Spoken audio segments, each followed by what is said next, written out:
우리는 사랑을 꿈꿉니다. 나의 모든 것을 이해해주고 나의 부족함을 채워주며 세상에 오직 우리 둘만 존재하는 것 같은 그 충만한 감정을 말이죠. 하지만 때로는 그토록 아름다운 사랑이라는 단어가 가장 날카로운 흉기가 되어 우리의 영혼을 찌르기도 합니다. 지금 여러분이 맺고 있는 관계는 편안하십니까? 아니면 사랑한다는 말을 듣고 있음에도 불구하고 어딘가 모르게 숨이 막히고 내 자신이 점점 작아지는 기분을 느끼고 계십니까? 우리는 흔히 폭력이라고 하면 붉은 피나 멍자국, 고성이 오가는 험악한 상황만을 떠올립니다. 미디어에서 보여주는 연애 폭력은 늘 자극적이고 가시적이니까요.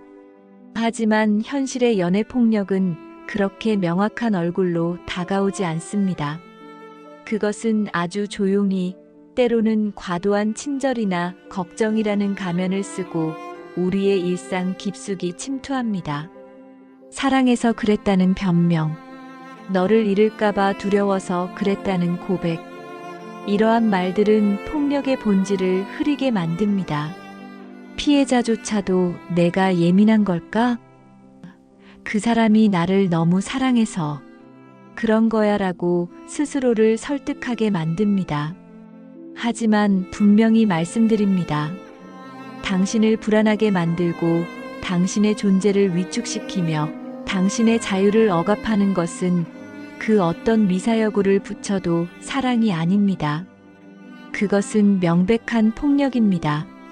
사랑이라는 이름 뒤에 숨겨진 통제와 억압의 실체를 아주 깊이 들여다보려 합니다.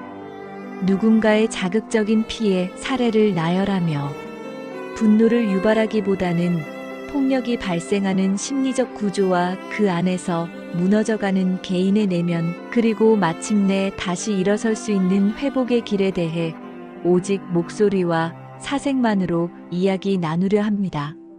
지금 이 시간이 혼란스러운 관계 속에 있는 누군가에게는 명징한 깨달음이, 그리고 상처 입은 누군가에게는 조용한 위로가 되기를 바랍니다.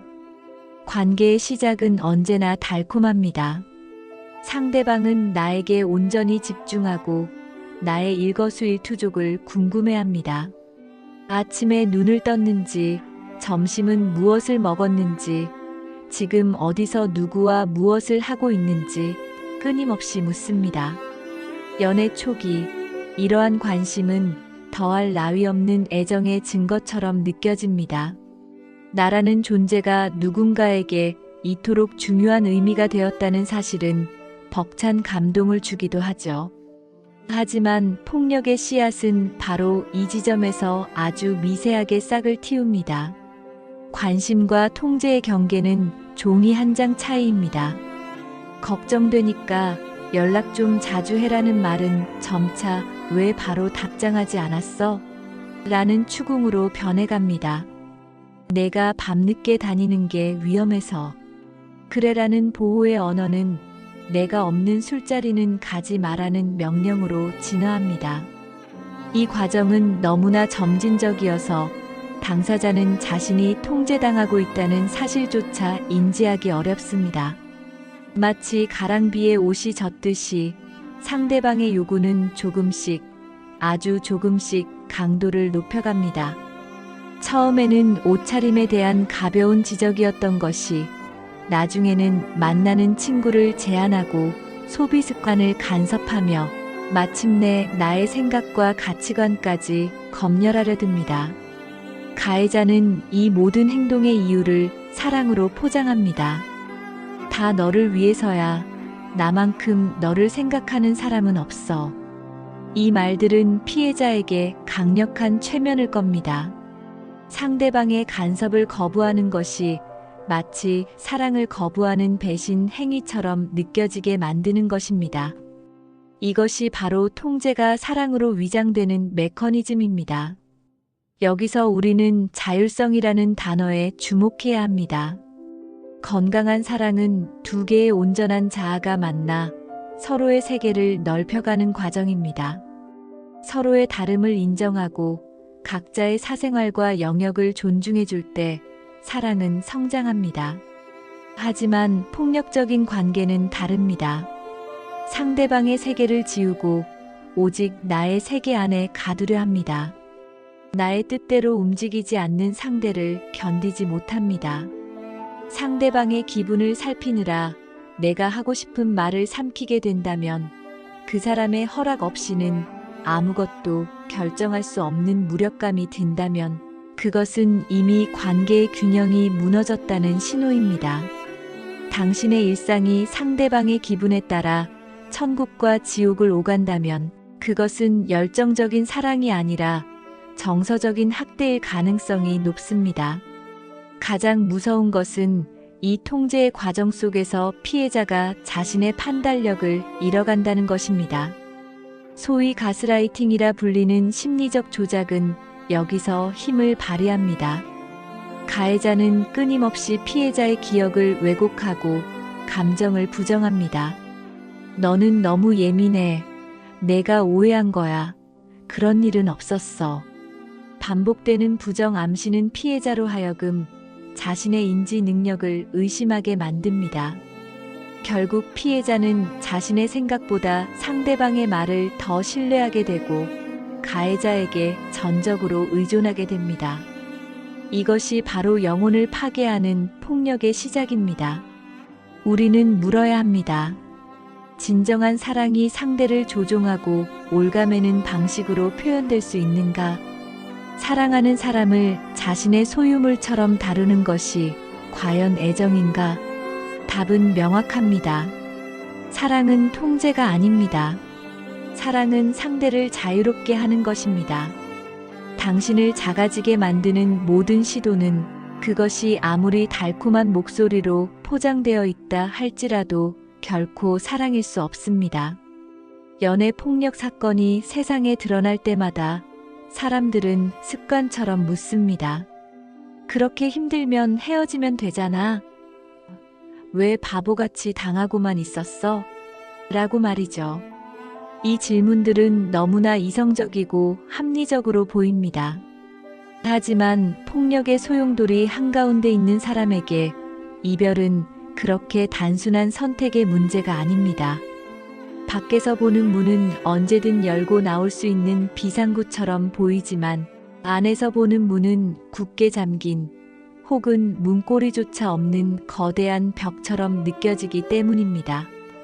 오늘 우리는 그들이 왜 그토록 고통스러운 관계 안에서 발이 묶일 수밖에 없었는지 그 처절한 심리적 미로를 걸어보려 합니다.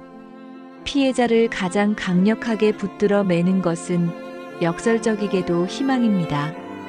폭력적인 관계라고 해서 24시간 내내 폭력만 존재하는 것은 아니기 때문입니다. 가해자는 두 얼굴을 가지고 있습니다. 한없이 차갑고 무서운 폭군의 얼굴 뒤에는 세상 그 누구보다 다정하고 애처로운 연인의 얼굴이 숨어 있습니다. 심리학에서는 이를 간헐적 강화라고 부릅니다. 폭언과 폭력이 지나간 자리에는 반드시 사과와 눈물, 그리고 극진한 보상이 뒤따릅니다. 내가 미쳤었나 봐. 너를 너무 사랑해서 주체할 수가 없었어. 다시는 안 그럴게. 무릎 꿇고 비는 그 간절한 모습을 보며 피해자는 혼란에 빠집니다. 방금 전 나를 공포에 떨게 했던 괴물과 지금 내 앞에서 울고 있는 연약한 연인. 피해자는 후자가 그 사람의 진짜 모습이라고 믿고 싶어 합니다. 전자는 그저 실수였거나 상황이 안 좋아서 튀어나온 일시적인 일탈이라고 합리화합니다. 이 달콤한 화해의 순간이 주는 안도감은 너무나 강렬해서 직전의 고통을 잊게 만듭니다. 마치 도박에 중독된 사람이 간간히 터지는 승리의 기쁨 때문에 도박장을 떠나지 못하는 것과 같은 원리입니다. 두 번째 이유는 자아의 상실입니다. 지속적인 비난과 통제는 피해자의 자존감을 밑바닥까지 깎아내립니다. 너 같은 걸 누가 만나주겠어? 나니까 너를 감당하는 거야. 내가 문제야. 가해자가 반복적으로 주입하는 이 말들은 어느새 피해자의 내면화된 목소리가 됩니다. 스스로를 가치 없는 존재, 혼자서는 아무것도 할 수 없는 존재로 인식하게 되는 것입니다. 내가 부족해서 그 사람이 화를 낸 것이라고 자책하게 되면 상황을 해결하는 열쇠도 내가 쥐고 있다고 착각하게 됩니다.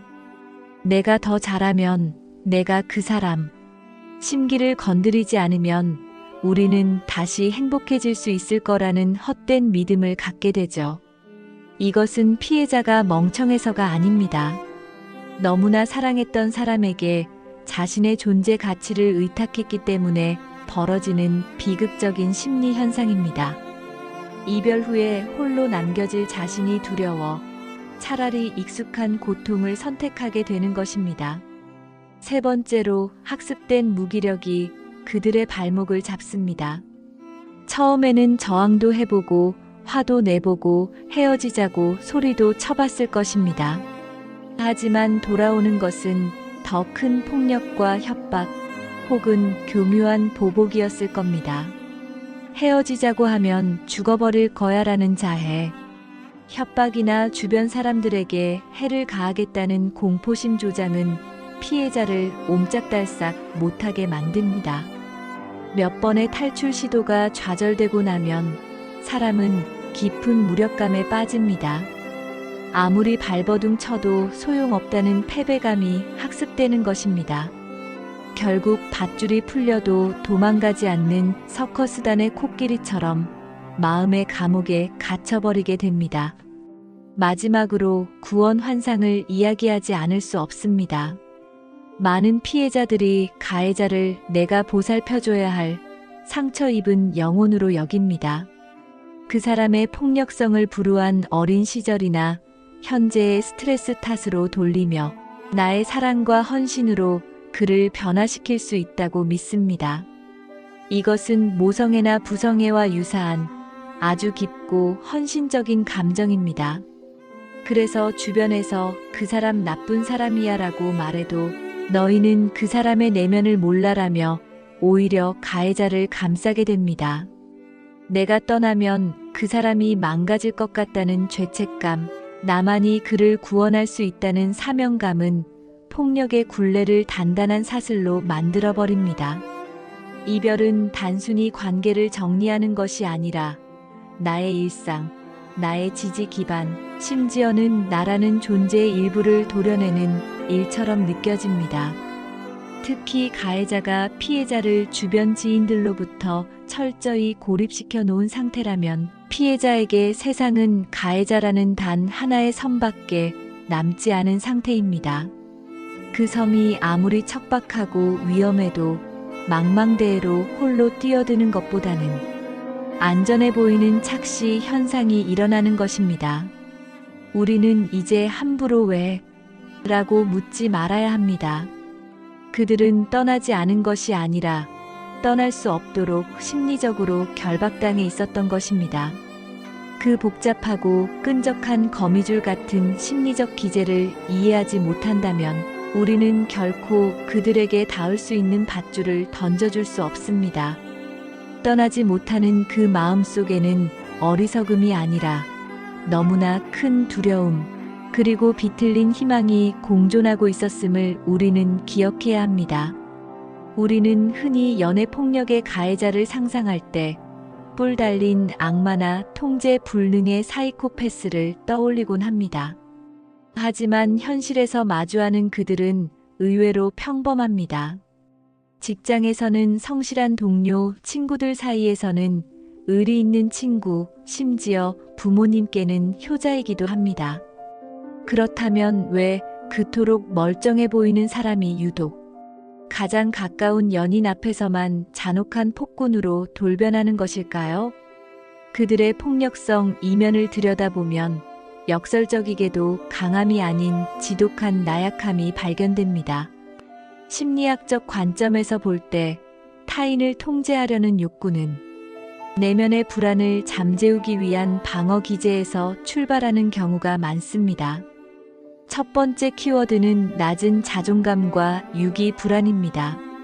폭력을 휘두르는 사람들의 마음 깊은 곳에는 언젠가 이 사람이 나를 버리고 떠날지 모른다는 공포가 자리 잡고 있습니다. 건강한 자존감을 가진 사람은 연인이 자신을 떠나더라도 슬프지만 그것을 받아들일 수 있는 내면의 힘이 있습니다. 하지만 자존감이 결여된 가해자에게 연인의 부재는 곧 자신의 존재 가치가 소멸하는 것과 같습니다. 그래서 그들은 상대를 완전히 소유하고 통제함으로써 그 불안을 해소하려 합니다. 당신이 누구를 만나는지 감시하고 당신의 시간을 독점하려는 행동은 사실 나를 떠나지 말라는 비명과도 같습니다. 하지만 그 표현 방식이 너무나 파괴적이고 왜곡되어 있기에 사랑이 아닌 폭력이 되는 것입니다. 그들이 휘두르는 주먹은 자신이 관계의 주도권을 쥐고 있다는 것을 확인받고 싶은 삐뚤어진 인정 욕구의 발현입니다. 두 번째 특징은 병리적 나르시시즘입니다. 자기애성 성향이 강한 가해자에게 연인은 독립된 인격체가 아닙니다. 그들에게 연인은 나를 돋보이게 해주는 트로피이거나 내 손발처럼 내 뜻대로 움직여야 하는 나의 확장일 뿐입니다. 우리가 내 손이 내 마음대로 움직이지 않을 때 답답함을 느끼듯 그들은 연인이 자신의 예상 범위를 벗어나는 행동을 할 때 참을 수 없는 분노를 느낍니다. 감히 내가 내 말을 안 들어? 라는 분노는 상대방을 나와 동등한 인간으로 존중하지 않기 때문에 튀어나오는 감정입니다. 그들에게 당신의 거절이나 의견 제시는 단순한 의견 차이가 아니라 자신의 권위에 대한 도전이자 모욕으로 받아들여집니다. 이 왜곡된 우월감이 폭력을 정당화하는 도구가 됩니다. 그들은 무의식적으로 나는 너를 벌할 자격이 있다고 믿습니다. 세 번째로 주목해야 할 것은 책임의 전가입니다. 폭력 직후 가해자들이 가장 많이 하는 말은 무엇일까요? 바로 내가 나를 화나게 만들었잖아입니다. 그들은 자신의 감정을 스스로 조절할 능력이 현저히 떨어집니다. 내 안에서 솟구치는 분노, 수치심, 열등감을 감당할 수 없어서 그 원인을 외부, 즉 가장 가까운 연인에게 투사합니다. 자신이 폭력을 쓴 것은 자신의 잘못이 아니라 당신이 전화를 늦게 받아서, 당신이 딴 남자를 쳐다봐서, 당신이 말대꾸를 해서라고 말합니다. 이렇게 책임을 상대에게 떠넘김으로써 그들은 죄책감에서 벗어납니다. 나는 원래 착한 사람인데 내가 상황을 이렇게 만들었어. 이 끔찍한 합리화가 그들이 반복해서 폭력을 휘두를 수 있게 만드는 동력이 됩니다. 그리고 마지막으로 그들은 폭력이 효과적이라는 것을 학습했습니다. 말로 설득하려면 인내심과 논리가 필요하지만 공포를 심어주면 상대는 즉각적으로 굴복합니다. 소리를 지르고 물건을 던졌더니 상대방이 겁에 질려 알았어. 안 그럴게라고 말하는 순간 가해자의 뇌는 잘못된 승리감을 맛봅니다. 아, 이렇게 하면 해결되는구나. 이 비정상적인 성공 경험이 쌓이면서 갈등, 상황이 생길 때마다 대화보다는 폭력을 가장 빠르고 쉬운 해결책으로 선택하게 되는 것입니다. 우리가 가해자의 심리를 이렇게 깊이 파고드는 이유는 그들을 이해하고 용서하기 위함이 결코 아닙니다. 오히려 정반대입니다. 당신의 사랑과 헌신으로는 결코 그들을 고칠 수 없다는 사실을 뼈저리게 확인하기 위함입니다. 그들의 폭력은 당신이 무언가를 잘못해서 발생한 것이 아닙니다. 당신이 더 잘한다고 해서, 더 조심한다고 해서 멈출 수 있는 것도 아닙니다. 그것은 그들의 내면에 오랫동안 쌓여온 병든 마음의 문제이며 뒤틀린 성격의 문제입니다. 이는 전문가의 치료나 법적인 처벌을 통해서만 다루어질 수 있는 영역이지 연인의 사랑으로 치유할 수 있는 영역이 아닙니다. 그들은 당신을 사랑해서 때리는 것이 아닙니다. 그들은 사랑하는 방법 자체를 모르는 혹은 사랑을 권력으로 착각하고 있는 미성숙하고 위험한 존재일 뿐입니다. 이제 그만 그 사람도 사정이 있어서 그랬을 거야라는 이해의 시선을 거두십시오. 지금 필요한 것은 그들의 마음에 대한 이해가 아니라 그들의 행동에 대한 냉정한 심판입니다. 우리는 흔히 폭력이라고 하면 눈에 보이는 물리적 충격을 떠올립니다. 하지만 연애 폭력의 가장 잔인한 면모는 사실 보이지 않는 곳에서 완성됩니다. 신체의 상처는 시간이 지나면 아물지만 보이지 않는 폭력은 한 사람의 영혼을 안쪽에서부터 서서히 썩게 만들기 때문입니다. 이번 장에서는 사랑이라는 이름 뒤에 숨어 우리의 일상을 마비시키는 은밀한 폭력의 형태들에 대해 이야기하려 합니다. 가장 먼저 언급해야 할 것은 가스라이팅이라 불리는 심리적 지배입니다. 이것은 단 한 번의 고함보다 무섭습니다. 가해자는 당신의 기억, 당신의 판단, 당신의 감정을 끊임없이 의심하게 만듭니다. 내가 너무 예민한 거야. 나는 그런 적 없어. 내가 착각한 거지. 다 너 잘 되라고 하는 소린데 왜 그렇게 받아들여? 이런 말들이 반복되면 피해자는 어느덧 자기 자신을 믿지 못하게 됩니다. 내가 본 것, 내가 느낀 고통이 가짜일지도 모른다는 공포에 휩싸입니다. 자신의 직관을 믿지 못하게 된 여성은 결국 가해자의 판단에 전적으로 의존하게 됩니다. 이것은 단순한 다툼이 아닙니다. 한 인간의 자아를 지우고 가해자가 원하는 대로 조종할 수 있는 심리적, 꼭두각시로 만드는 지독한 정서적 학대입니다. 다음은 사회적 경제적 고립입니다. 폭력적인 관계는 대개 주변과의 단절에서 시작됩니다. 가해자는 교묘한 방식으로 당신의 인간관계를 검열합니다. 당신을 아끼는 친구를 질 나쁜 사람으로 몰아가거나 가족과의 만남조차 우리 사이를 방해하는 일로 치부해버립니다. 결국 세상에 기댈 곳은 가해자뿐이라는 착각을 심어주기 위함입니다. 여기에 경제적 통제가 더해지면 탈출은 더욱 불가능해집니다. 당신의 소비를 일일이 감시하고 경제적 자립을 방해하거나 공동의 자산이라는 명목하에 당신의 자원을 독점하는 행위. 이 모든 것은 당신이 그 사람 없이 살 수 없게 만드는 경제적 수갑과 같습니다. 돈은 단순한 화폐가 아니라 한 인간이 가질 수 있는 최소한의 선택권이기 때문입니다. 그 선택권을 빼앗는 것 역시 명백한 폭력입니다. 현대 사회에서 더욱 교묘해진 디지털 통제 역시 간과할 수 없습니다. 스마트폰은 소통의 도구가 아닌 가해자의 실시간 감시 카메라가 됩니다. SNS 비밀번호를 공유할 것을 강요하고 누구와 연락했는지 일일이 확인하며 라는 말은 감시를 정당화하는 면죄부가 될 수 없습니다. 디지털 공간에서의 사생활 침해는 피해자를 24시간 내내 긴장 상태에 놓이게 합니다.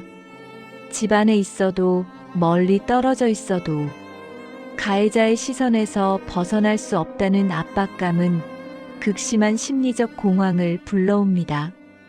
이것은 보호가 아니라 침해이며 관심이 아니라 스토킹의 변형일 뿐입니다. 이러한 비물리적 폭력들이 무서운 이유는 피해자 스스로도 자신이 폭력을 당하고 있다는 사실을 인지하기 어렵게 만든다는 점에 있습니다. 피가 나지 않기에, 뼈가 부러지지 않기에 이 정도는 참아야 하는 게 아닐까? 라며 스스로를 다독이게 됩니다. 하지만 기억하십시오. 당신의 웃음이 사라지고 당신의 말수가 줄어들며 당신의 세계가 오직 그 사람 한 명으로 좁아지고 있다면 당신은 이미 거대한 폭력의 소용돌이 속에 있는 것입니다. 보이지 않는 폭력은 당신의 자존감을 가장 먼저 파괴합니다. 내가 쓸모없는 존재라는 느낌, 나라는 사람은 원래 문제가 많은 사람이라는 낙인. 가해자가 심어놓은 이 독버섯 같은 생각들은 당신을 관계 안에 주저앉힙니다. 하지만 분명히 말할 수 있는 사실이 하나 있습니다. 진정한 사랑은 당신을 세상으로부터 고립시키지 않습니다. 당신의 판단력을 비난하지 않으며 당신의 일상을 감시하지 않습니다. 당신의 영혼이 시들어가는 것이 느껴진다면 그것은 당신이 나약해서가 아닙니다. 보이지 않는 가시들이 당신을 찌르고 있기 때문입니다. 이제 그 가시들을 직시해야 할 때입니다. 흉터가 없다고 해서 아프지 않은 것은 아니니까요. 우리는 흔히 이별을 슬픔의 끝이라고 말하지만 폭력적인 관계에 놓인 이들에게 이별은 슬픔을 넘어선 생존의 문제입니다. 그리고 그 생존을 위한 첫걸음은 역설적이게도 내가 처한 상황을 냉정하게 인정하는 측면에서 시작됩니다. 그 사람도 사정이 있을 거야라는 이해 대신 이것은 명백한 폭력이며 나는 여기서 안전하지 않다는 사실을 받아들이는 순간 마법처럼 닫혀있던 탈출의 문이 보이기 시작합니다. 하지만 그 문을 열고 나가는 과정은 결코 쉽지 않습니다. 가해자는 당신이 떠나려 할 때 가장 극심한 공포를 심어주거나 반대로 가장 처절하게 매달리며 당신의 죄책감을 자극할 것입니다. 이때 기억해야 할 단 하나의 원칙은 타협하지 않는 단절입니다. 폭력적인 관계에서 점진적인 이별이나 좋은 친구로 남는 일이란 존재하지 않습니다. 당신의 물리적, 정서적 안전을 지키기 위해 모든 연락수단을 차단하고 필요하다면 법과 제도의 도움을 받는 것은 부끄러운 일이 아니라 당연한 권리입니다. 이별 직후 당신은 해방감보다는 오히려 더 큰 불안과 공허함을 느낄지도 모릅니다. 오랫동안 가해자의 시선으로 자신을 바라봐 왔기에 혼자 남겨진 세상에서 내가 정말 잘 살 수 있을까? 라는 의문이 끊임없이 고개를 들 것입니다. 이것은 당신이 약해서가 아닙니다. 독이 든 성배인 줄 알면서도 그것이 일상의 전부였기에 겪게 되는 심리적 금단 현상일 뿐입니다. 회복의 여정은 아주 사소한 것부터 시작됩니다. 그동안 금지당했던 옷을 입어보고 상대방의 눈치를 보느라 먹지 못했던 음식을 먹고 끊어졌던 친구들에게 용기 내어 먼저 연락을 해보는 것. 가해자의 통제 아래 사라졌던 당신만의 취향과 일상을 하나씩 되찾아오는 과정이 곧 치유의 과정입니다. 무너진 자존감을 세우는 데는 시간이 걸립니다. 가해자가 당신의 가슴에 새겨놓은 비수 같은 말들을 하나씩 끄집어내어 버려야 합니다.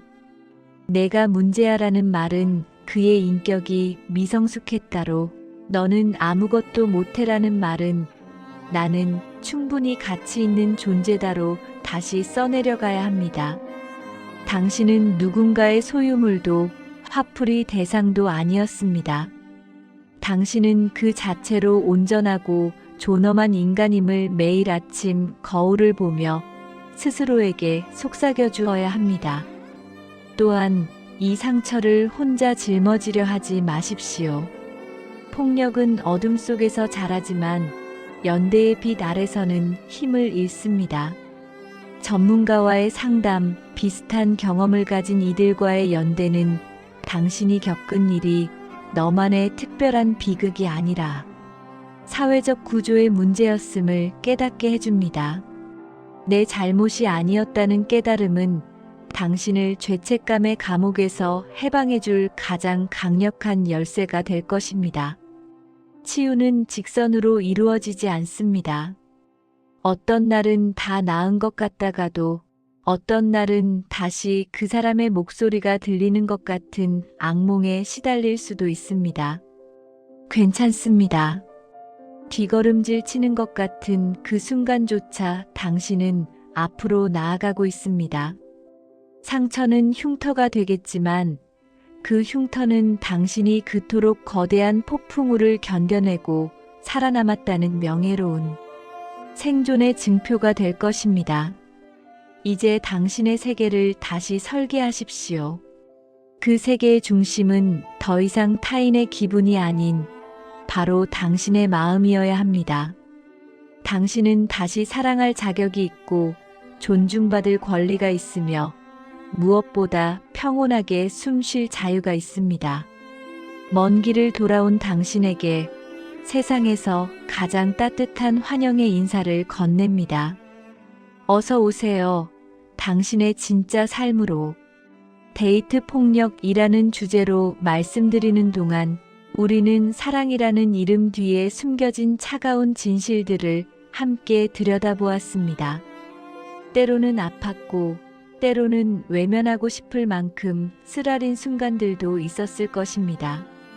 하지만 이 영상을 끝까지 보셨다는 것은 당신 안에 이미 진실을 마주할 용기와 자신을 구원할 힘이 꿈틀대고 있다는 가장 확실한 증거이기도 합니다. 이제 우리는 마지막 질문을 던져야 합니다. 도대체 사랑이란 무엇인가? 진정한 사랑은 상대를 내 마음대로 주무르는 권력이 아닙니다. 상대의 날개를 꺾어 곁에 두는 것이 아니라 그가 더 높이 날 수 있도록 바람이 되어주는 것입니다. 사랑은 상대를 불안하게 만드는 것이 아니라 세상 그 어디에 있어도 나는 안전하다는 확신을 주는 뿌리 깊은 나무와 같습니다.